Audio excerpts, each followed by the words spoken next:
बिस्मिल्लाहिर्रहमानिर्रहीम। अस्सलाम वालेकुम नाज़रीन, अपनी नेक्स्ट वीडियो के साथ आपको वेलकम करता हूँ अपने इस चैनल में। उम्मीद है आप सब खैरियत से होंगे। तो चलते हैं आज की अहम न्यूज़ की जानब। सबसे पहले तो हम बात करेंगे स्पेन वर्क परमिट से रिलेटेड कुछ मज़ीद मालूमात के बारे में, कुछ तरीक़ाकार क्या वाज़े किया जाएगा इस पर बात करेंगे। उसके बाद यूरोपीय मुल्क का पाकिस्तान के साथ एक अहम एग्रीमेंट होना मतवक्की है, उस पर बात करेंगे। अहम काम शुरू आप भी दरख्वास्त दे सकते हैं, वो काम कौन सा है उस पर तफसीली बात करेंगे। और आखिर में बात करेंगे अरैगो सोशल की, क्या कानून में नरमी होगी या कि नहीं, क्या हुकूमत कुछ करने जा रही है अरैगो सोशल के बारे में, ख़ास तौर पे कॉन्ट्रैक्ट से रिलेटेड। तो क्या तरीक़ाकार वाज़े किया जाएगा, क्या नए मुतालबे सामने आ रहे हैं, इस पर बात करेंगे। सबसे पहले तो स्पेन वर्क परमिट से रिलेटेड जो मैंने कल आप लोगों के साथ न्यूज़ शेयर की थी और उसका मैंने आपको नीचे लिंक भी दिया था जिसमें आप पढ़ सकते थे, रीड कर सकते थे कि नए वर्क परमिट जो हैं वो किस तरह से इशू किए जाएंगे। असल में मसला ये है कि जब से कोरोना वायरस के इफ़ेक्ट्स काफ़ी ज़्यादा जो है वो फैले हैं, तो ख़ास तौर पे यूरोपीय यूनियन के अहम ममालिक जिनका ज़्यादातर सर्विसेज डिपार्टमेंट से तल्लक था, जहाँ पे लेबर मार्केट जो है वो काफ़ी ज़्यादा उस पर डिपेंड किया जाता था, वहाँ पे वर्कर्स की शार्टेज सामने आना शुरू हुई है। ख़ास तौर पे मैं यहाँ पे नाम लूँगा इंग्लैंड का, जर्मनी का, फ्रांस का और बाकी स्कैंडिनेवियन कंट्री का, ख़ास तौर पे नॉर्वे का। तो बहुत ज़्यादा शार्टेज इस वक्त भी वहाँ पे है और ये तवक्को की जा रही है कि काफ़ी लंबे अरसे तक ये शार्टेज रहेगी। इसके असरात अब स्पेन पे भी आना शुरू हो चुके हैं। मैं यहाँ पे बताता चलूँ कि ओवरऑल यहाँ पे काफ़ी ज़्यादा बेरोज़गारी की रेशो है, लेकिन स्किल्ड पर्सन जो हैं उनकी काफ़ी ज़्यादा कमी है, ना सिर्फ स्पेन में बल्कि दुनिया के तमाम ममालिक जहाँ पे अब इस वक्त शार्टेज है, उन तमाम ममालिक को स्किल्ड लोगों की बहुत ज़्यादा ज़रूरत है। इस वजह से मैंने आप लोगों के साथ कई ऐसे कोर्सेज शेयर किए जो कि सेपे इस वक्त फ्री करवा रहा है और उनकी हाई डिमांड है। मैंने एक वीडियो आप लोगों के साथ शेयर की थी जिसमें मैंने 10 कोर्सेज से रिलेटेड सेपे ने एक 2022 में प्रोग्राम जो है मरतब किया है, जिसमें 10 ऐसे प्रोग्राम रखे गए हैं जिनकी 2022 में बहुत ज़्यादा डिमांड होगी। उस लिंक में भी मैंने आप लोगों को बताया था कि इसको 10 के 10 में से जो आपको अच्छा लगता है वो लाजमी तौर पे कर लें, क्योंकि फ्यूचर में आपका जो जॉब से रिलेटेड और वर्क से रिलेटेड आपका जो फ्यूचर है वो महफूज हो जाएगा। इसी तरह से अब वही 10 अगर ऑक्यूपेशंस को देखें तो उन्हीं 10 ऑक्यूपेशंस की वजह से अब स्पेन में भी काफ़ी ज़्यादा जो है वो वर्कर्स की शॉर्टेज सामने आ रही है। यही वजह है कि उन्होंने अब फाइनली इंटरनेशनल लेवल पे वर्क परमिट्स को लॉन्च करने का ऐलान किया है। यहाँ पे आपको ये मैं बताता चलूँ कि इसमें 2 शोबे ऐसी हैं जो कि पहले भी काफ़ी ज़्यादा वर्क परमिट इन पे इशू किए गए और इन पे बहुत ज़्यादा लोग आए हैं। 17 साल बाद ये दोबारा से वर्क परमिट इशू किए जा रहे हैं, जिसमें ज़राअत है और कंस्ट्रक्शन है। ये 2 ऐसी शोबे हैं जहाँ पे गैर मुल्की सबसे ज़्यादा वीज़े लगवा के वर्क परमिट लगवा के आते हैं। अब इसका तरीक़ेकार क्या वाज़े होगा? इसका तरीक़ेकार यही वाज़े होगा कि जिस एम्प्लॉयर ने आपको कॉन्ट्रैक्ट देना है उस पे ये लाज़म है कि वो कोई भी ऐसा उस पे टैक्स लागू ना हो जो कि उसने अदा ना किया हो, यानी कि हुकूमत के तमाम टैक्सेस उसने पे किए हों। उसके पास जो ऑलरेडी कुछ मुलाजमीन काम कर रहे हैं उनका जो फ्यूचर है वो महफूज हो, ऐसा ना हो कि उसने रिसेंटली अपने मुलाजम निकाले हों और अब वो दोबारा से अप्लाई कर रहा है कि मुझे नए मुलाजमीन मुल्क से बाहर से चाहिए, ऐसा ना हो। इसके बाद जो सबसे ज़्यादा ज़रूरी है वो ये है उसकी इनकम इतनी हो कि वो आपकी सैलरी पे कर सके और बाकी जो लवाजमात आपसे रिलेटेड है वो तमाम के तमाम पे कर सके।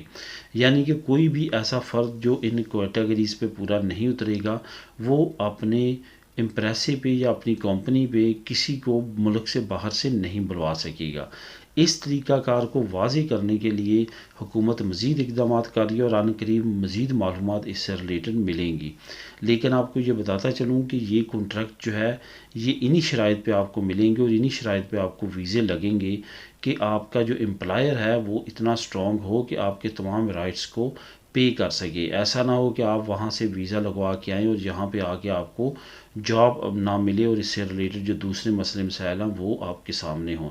इस वजह से हुकूमत ने वो तमाम रिक्वायरमेंट्स पूरी करनी है जो कि एक इंटरनेशनल स्टैंडर्ड्स के मुताबिक है। जिन लोगों ने पहले वर्क परमिट इशू किए या जो लोग वर्क परमिट पे आए हैं वो अच्छी तरह जानते हैं कि उसका क्या तरीक़ाकार है। तरीक़ाकार में एम्प्लॉयर बहुत ज़्यादा अहमियत का हामिल है। यूरोपीय मुल्क का पाकिस्तान के साथ अहम एग्रीमेंट करना मुतवक्के है। असल में शाह महमूद कुरैशी जो हैं वो रोमानिया पहुंच चुके हैं। रोमानिया इस वक्त ऐसा मुल्क है जो कि अगर यूरोपीय यूनियन का गेटवे कहा जाए तो गलत नहीं होगा, क्योंकि वहाँ पे पूरी दुनिया से बहुत ज़्यादा कम्युनिटी जो है वहाँ पे वीज़े लगवा के आ रही है। अभी तक उनकी जो वीज़ा पॉलिसी है बहुत ज़्यादा नरम है। अगर एज आ इंटरनेशनल स्टूडेंट देखा जाए तो वो भी, अगर विज़िट वीज़े पे देखा जाए वो भी, अगर वर्क परमिट पे देखा जाए तो वो भी काफ़ी ज़्यादा नरम है। शाह महमूद कुरैशी वहाँ पे पहुँच चुके हैं। हालांकि यूरोपीय यूनियन के हालात विज़िट वाले नहीं थे, लेकिन उन्होंने मुनासिब समझा। एक मरतबा अफवाह आई थी कि उनके तमाम जो विज़िट हैं वो कैंसिल हो चुके हैं ओमिक्रॉन की वजह से, लेकिन ये विज़िट कैंसिल नहीं हुए, बल्कि वो पहुंच चुके हैं रोमानिया में। रोमानिया के बाद वो स्पेन में आएंगे। उम्मीद ये ज़ाहिर की जा रही है कि रोमानिया में काफ़ी अहम मुआहदे करने जा रही है स्पेन की हुकूमत और रोमानिया की हुकूमत, जिसमें वीज़ा पॉलिसी में नरमी भी शामिल है। इसी तरह जब वो स्पेन में आएंगे तो यहाँ पे भी काफ़ी अहम मुआहदे मुतवक्के हैं, और इंशाल्लाह ताला उम्मीद है कि डबल नेशनलिटी से रिलेटेड जो अहम पॉइंट हैं वो भी डिस्कस किए जाएंगे। अब नेक्स्ट एक काम है जो कि मैंने आप लोगों के साथ एक हफ़्ता पहले एक न्यूज़ शेयर की थी, उस पर काम शुरू हो चुका है। असल में जिन लोगों को जुर्माने हुए थे, जो पहली लॉकडाउन लगा था 14 मार्च 2020 से 23 जून 2020 के दरमियान, उसके दरमियान जितने आपको मोलते हुए थे, जुर्माने हुए थे, वो तमाम अब वापस होना शुरू हो चुके हैं। आपने करना क्या है कि वैसे तो लिंक भी आपको मिल जाएगा, लेकिन तमाम लोग वो लिंक जो है वो फिल नहीं कर सकते सही तरह से उसको फिल करके आपने सेंड करना है। उस लिंक को बेहतर तरीका यही है कि जो लोग ऑलरेडी कर रहे हैं, अमूमन तौर पे आजकल जो कॉल सेंटर हैं जिसको हम पीसीओ या फ़ोटोकॉपी मशीन की जो शॉप्स हैं, यहाँ पे आप रिया एमबिया करते हैं, और हमारे लोग जो इंग्रेसो मिनिमा बिताल या इस तरह की दूसरी चीज़ें या सीता निकालते हैं, वही लोग जो हैं वो अप्लाई कर रहे हैं इसको भी। तकरीबन 5 यूरो इसका रेट है। 5 यूरो के ज़रिए आपकी ये एप्लीकेशन वो सबमिट कर देते हैं, और उसके बाद आपको रेस्पॉन्स इशू कर दी जाती है कि आपकी फ़ाइल सबमिट हो चुकी है। असल में जितने भी ये जुर्माने हैं ये हुकूमत हाई कोर्ट के फ़ैसले के बाद वापस कर रही है, जिसमें हाई कोर्ट ने कहा था कि इस ड्यूरेशन का जो एमरजेंसी नाफिज किया गया था वो तमाम का तमाम इल्लीगल था। इसी वजह से हुकूमत ने अब वो तमाम जुर्माने वापस करने का ऐलान किया है, और तमाम लोगों की एप्लीकेशन अब वो रिसीव कर रही है। पहले मरहले में जनदादी कैटलूनिया ने वो लिंक इशू किया है जिस पे आप तमाम चीज़ें ऐड कर सकते हैं, जिसमें आपका बैंक का लबरेता, जिस पे उन्होंने आपको पेमेंट वापस करनी है, आपके घर का एड्रेस, आपका नाम, आपकी नी, ये तमाम चीज़ें जो है आपसे मांगी जाएंगी, और आपकी ये एप्लीकेशन सेंड कर दी जाएगी। उसके बाद वो आपकी एप्लीकेशन को चेक करेंगे, और उसके बाद आपकी अमाउंट जो है वो वापस आएगी। अगर आपको भी जुर्माना हुआ था तो लाजमी तौर पे इस प्रोसेस को करने के बाद आप अपने जुर्माने को वापस ले सकते हैं। अरैगो सोशल के बारे में काफ़ी दोस्तों के कमेंट आते हैं कि अरैगो सोशल क्या आने वाले वक्त में नरम होने जा रही है, क्या अरैगो सोशल के बारे में नई कोई अपडेट है। इसके बारे में काफ़ी ज़्यादा कमेंट्स आ रहे हैं। अरैगो सोशल जो है बिलाशुबा एक बहुत ज़्यादा अहम जुज़ है। जितने इल्लीगल लोग आते हैं, जो भी स्पेन में पहली मरतबा कोई ख्वाब लेके आता है, उसका मेन टारगेट अरैगो सोशल ही होता है। अरैगो सोशल की बहुत ज़्यादा खूबियों में से एक खामी भी है, वो है कॉन्ट्रैक्ट की। कॉन्ट्रैक्ट के बारे में काफ़ी ज़्यादा ख़तरात पाए जाते हैं, और काफ़ी ज़्यादा परेशानी लाहक है लोगों को, क्योंकि अब कॉन्ट्रैक्ट की कीमत तकरीबन 8 से 10,000 यूरो तक पहुंच चुकी है। क्योंकि कोरोना के बाद क्राइसिस आए, क्राइसिस की वजह से बिज़नेस इतने नहीं चले, जिसकी वजह से जो पहले लोगों से नजायज़ कुछ अजाफी रकम मांग रहे थे, अब उन्होंने डबल कर दी है। यही वजह है कि अब कॉन्ट्रैक्ट के ख़िलाफ़ आवाज़ें बुलंद होना शुरू हो चुकी हैं।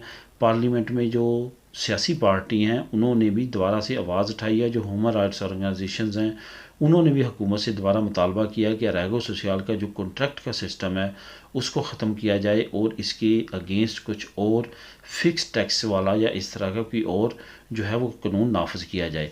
यहाँ पे एक अच्छी बात ये नज़र आती है कि पहले फ़िक्स टैक्स आप काम करें या ना करें वाला कानून स्पेन में बिल्कुल मौजूद नहीं था, लेकिन अब जैसे मैंने आज से 2 दिन पहले आप लोगों के साथ एक न्यूज़ शेयर की थी जिसमें मैंने आपको बताया था कि नया कानून नाफिज हो चुका है, जिसका मैंने लिंक भी शेयर किया था कि आपने टैक्स पे करना है, बेशक आप काम करें या ना करें। उससे रिलेटेड अगर आप अरैगो सोशल में भी इस तरह का कानून आ जाता है तो इट्स मीन कि आपको ये कॉन्ट्रैक्ट वाला जो मसला है ये आपका हल हो जाएगा और इसके बाद आप आज़ादाना तौर पे जो है अरैगो सोशल बड़ी आसानी के साथ 3 साल के बाद ले सकेंगे। तो दोस्तों ये थी आज की अहम न्यूज़। मिलेंगे नेक्स्ट वीडियो में नई न्यूज़ अपडेट के साथ। अल्लाह हाफिज़।